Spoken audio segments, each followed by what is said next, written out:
Liberty Nation with Tim Donner. As the world continues to come to grips with a threat like none we have ever witnessed before, virtually the entire world shut down due to a virus from a freaking bat. We turn our lonely eyes to Asia and the threats posed by China, source of the virus, and of all manner of false information in the ensuing wreckage, which has cost who knows how many lives and fortunes. And now perhaps China's client state, North Korea, under its rogue regime still advancing an aggressive nuclear program, sending forth word that the dear leader Kim Jong-un is in the hospital in faltering health. Joining us to try and sort out the growing list of issues in our relationship is the newest member of the LibertyNation.com team, Dave Patterson. Hello, Dave. Tim, good to be with you. Well, good to have you back. Now, we can be certain that our relationship with China will change once this crisis is behind us. But enumerate for us, if you would, the list of particulars that China will have to answer for when this is over, and the most significant ways our relationship with the Chinese is likely to change. First of all, when China knew that they had a problem, why did they keep it to themselves? Why didn't they tell the world right away that there was a problem in Wuhan? And had they, we could have taken steps to help alleviate that problem. Secondly, I think that, once you knew there was a problem, Beijing, what prompted you, instead of helping to work through the problem, but to turn and blame others for the problems you were facing? I mean, first of all, they blamed the Italian army. And then secondly, they blamed the US Army, which was not helpful for anyone. And I guess lastly, the question would be, why are you now hoarding masks and protective equipment? What possible purpose could you have for that other than charging outrageous amounts for it? And that would be it. Yes, that would be it. Silly. Do you believe anything the Chinese say? Do you believe any of the information that they send out through their state-controlled media? Should we believe any of it? I think you should be very skeptical about what the Chinese say generally, and more specifically with regard to this Wuhan COVID-19 problem. Okay, fair enough. Now, there have been various reports that China either accidentally let this virus loose in wet markets, that it escaped the infamous Wuhan laboratory some other way, that it was created by accident and then released deliberately, or even that it was created in a lab deliberately to infect the world. Which of these narratives rings most true? Well, I think that we've heard a lot of speculation. I don't think we will ever know exactly what happened in Wuhan, but I don't think that in the end it's going to matter.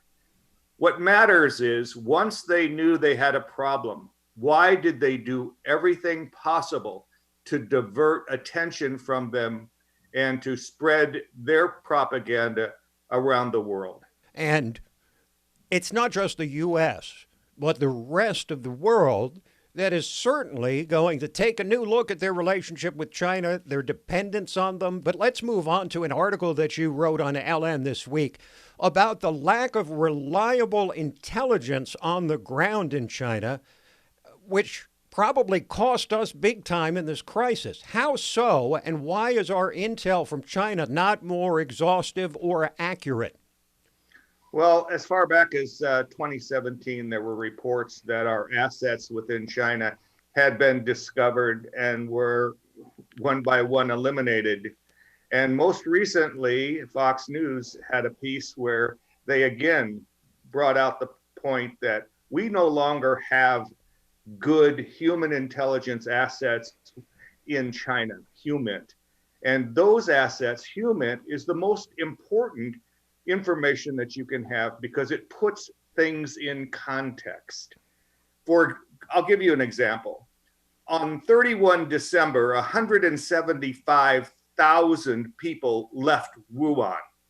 Now, wouldn't that have been nice to know? During the entire month of January, 7 million people left that region. That's like the entire city of New York going to Miami. We would have probably discovered or thought that something was going on had we known those things. Well, now, there are credible reports that China, once they learned about the virus, how deadly it really is, and it's 3 times more catching than the flu, so to speak, that what they did was make sure to protect their domestic markets. They have 7 cities of over 10 million people in China. It seems that they protected their domestic flank and lied in many ways to the rest of the world. Is that a fair charge to make? I think it is. I think it's consistent with the way in which they view their geopolitical status in the world. No question.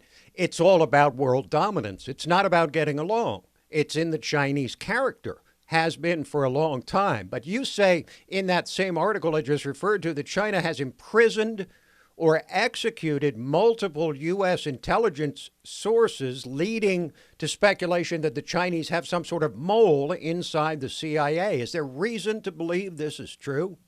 I think reports are between 18 and 20 have been either executed or put in prison. More probably, it would be a hacking of the communication system between the United States and the assets on the ground. That's the more likely situation. Let's get to North Korea here. Do you believe that Kim Jong-un is actually in failing health? And if so, what does this portend for the relationship Trump has worked so hard to build with his communist dictator? And if he's not sick, why would North Korea want us to think that he is?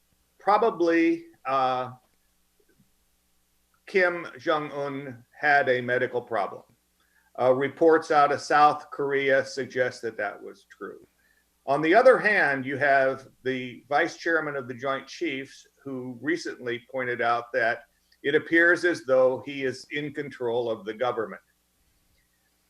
I think, too, that the reason we know so little is because there is so much secrecy that is surrounds the Kim family and most specifically the dear leader. And so it's very difficult to know precisely what's going on. I do think, though, that regardless, there is little chance that North Korea will change its stripes anytime soon. Well, let me just say what my view has been about this all along, which is that the one thing that North Korea has, the one thing, their people starve, they're imprisoned, they have no political freedom, the one thing they have is nuclear weapons. Do you really think that Kim Jong-un would, under any circumstance, actually give up nuclear weapons, given that that would be an agreement with Trump? And Kim Jong-un, if I'm him, I say, well, what happens when Trump leaves the White House? The next guy can come in and tank the deal, and now I have no nuclear weapons left. I have no power. I've given it all away. I'm sure that's the view looking through the lens of North Korea. But it also kind of tells you of the naivete with which they might view the United States. Because when we make a deal, it's not just a person in a part of our government who makes that deal. It is President Trump as a representative of the United States of America. Dave, that's about all the fun we're allowed to have. Thanks for joining us again. Hey, thank you. Enjoyed it.